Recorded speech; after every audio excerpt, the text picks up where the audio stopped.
नीतू की उम्र भी केवल 10 साल थी। कानपुर के एक छोटे से मोहल्ले में वह एक पुरानी हवेली जैसे मकान में अपनी माँ दुलारी के साथ रहती थी। कानपुर में आज से करीब 30 साल पहले दुलारी की शादी हुई थी। गांव की होने के कारण शहर के तौर तरीके उसे समझ नहीं आते थे। दुलारी के पति भगत राम बाजार में एक दुकान में नौकरी करते थे।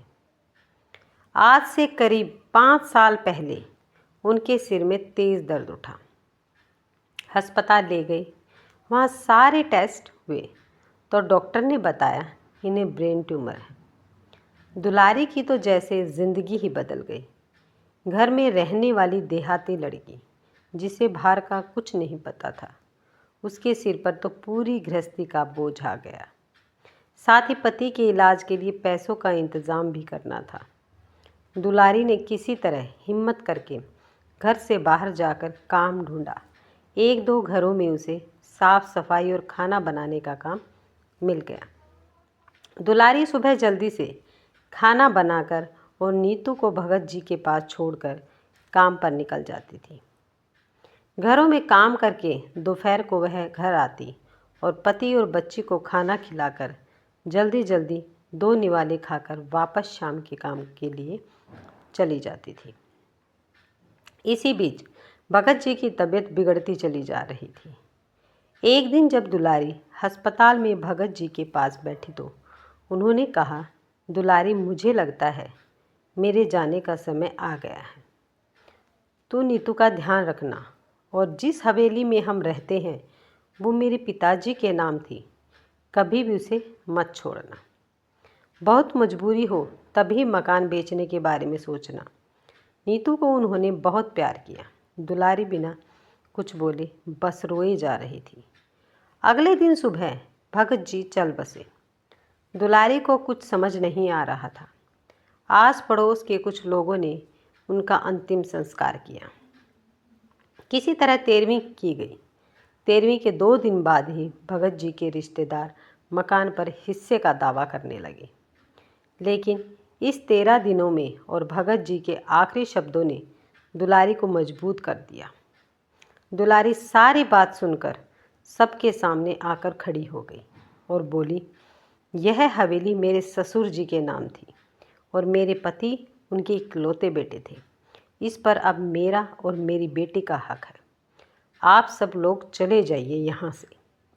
दुलारी की बात सुनकर जो रिश्तेदार उसे सीधा समझकर हवेली लेना चाहते थे, चुपचाप वापस लौट गए। दुलारी सुबह ही नीतू को लेकर काम पर निकल जाती और शाम तक काम करे घर आती थी। वह सारी जिम्मेदारी संभाल रही थी। उसका एक ही मकसद रह गया था, नीतू को पढ़ा लिखा कर काबिल बनाना। कुछ दिन बाद दुलारी पैसे इकट्ठे करके नीतू का एक स्कूल में दाखिला करा दिया। धीरे धीरे समय बीत रहा था। आज नीतू 10 साल की हो गई थी।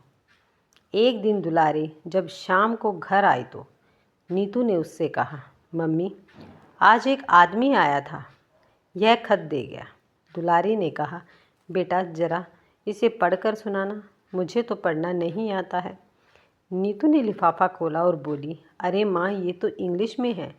इतनी इंग्लिश तो मैं भी नहीं जानती हूँ। दुलारी ने उसे खत ले लिया और अपने पास संभाल कर रख लिया।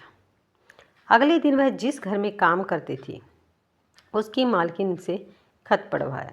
उन्होंने बताया कि तुम्हारी हवेली बहुत पुरानी है, सरकार वहाँ उसे एक स्मारक बनाना चाहती है।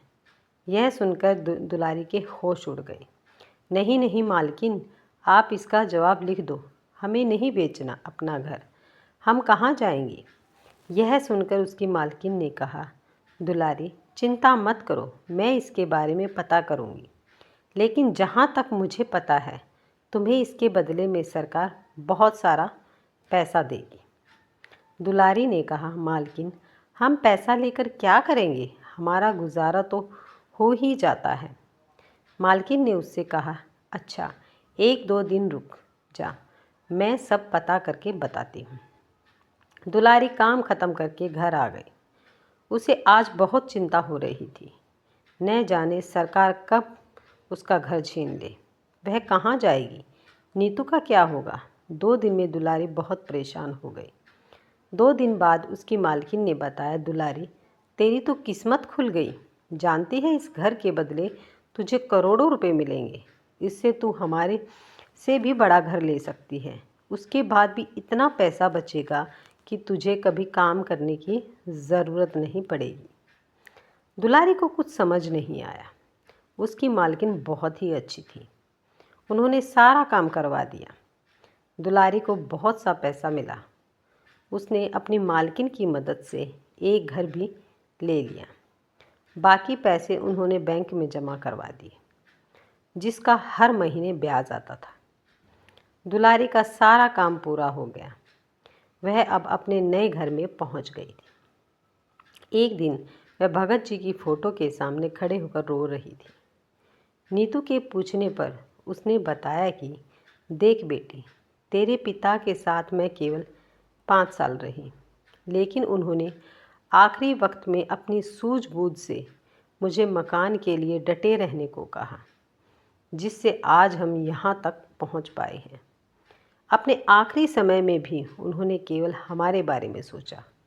उस समय मैं कुछ नहीं जानती थी। हमारी हवेली पर तो रिश्तेदार ही कब्जा कर लेते।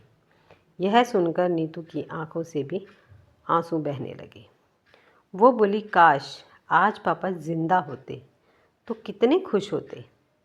यह सुनकर दुलारी ने कहा, बेटी वो तो अपना काम कर गए।